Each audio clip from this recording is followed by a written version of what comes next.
si në çdo sëmundje, si në çdo specialitet tjetër, edhe në sëmundjet reumatizmale vlen i njëjti parim. Parimi i kohës. Koha e dur është çelësi i suksesit.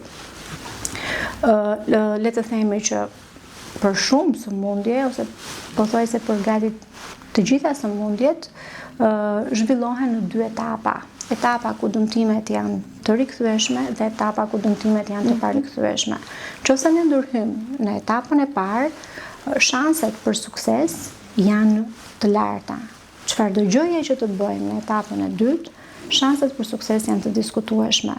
Pra, ka një shprehje në latinisht, tempus rectum, terapia recta, trajtimi i duhur në kohën e duhur.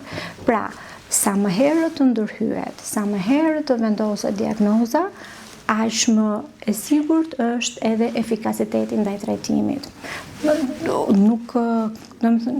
Të gjithë duhet ta kuptojnë që nuk ka kuptim që sëmundjet reumatizmale të ngelen të padiagnostikuara apo të patrajtuara. Pikërisht për këtë, për të shëruar shërohen apo ka nevojë që gjatë gjithë jetës të ndjekin trajtim mjekësor? Shërimi është fjala më e bukur për një mjek, dhe që lutet që ta thojë çdo ditë. Dhe fjala më e lumtur për atë që e dëgjon, që është pacienti, por kjo nuk është gjithmonë e mundur. Kur ne flasim për sëmundje reumatizmale, ne flasim për sëmundje kronike. Ne kemi arritur aty që sëmundjet reumatizmale të jenë të trajtueshme dhe pacientët që i vuajnë të bëjnë një jetë krejt normale. Pra, janë të trajtueshme, janë të menaxhueshme, por nuk janë të shërueshme.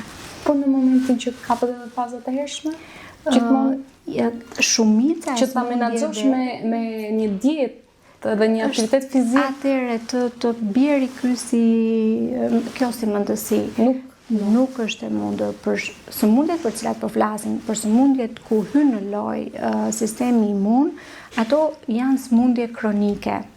Që do të thotë trajtimi është një rrugëtim, nuk është një rrugë e vetme.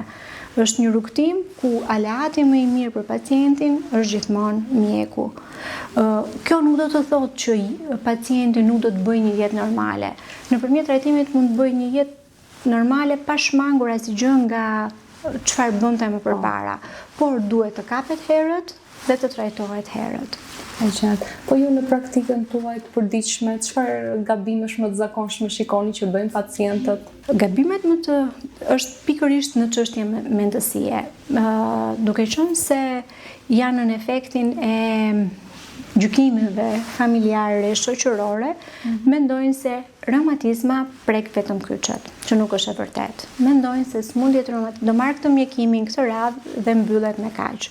Nuk arrin dot të pranojnë dhe të kuptojnë që duan trajtim, ndjekje të vazhdueshme. Sigurisht në një moment të caktuar të sëmundjes mund të ulen ilaçet që do merren, mund të ulen dozat, mund të ndryshohen, mund të kalohet në terapi të tjera.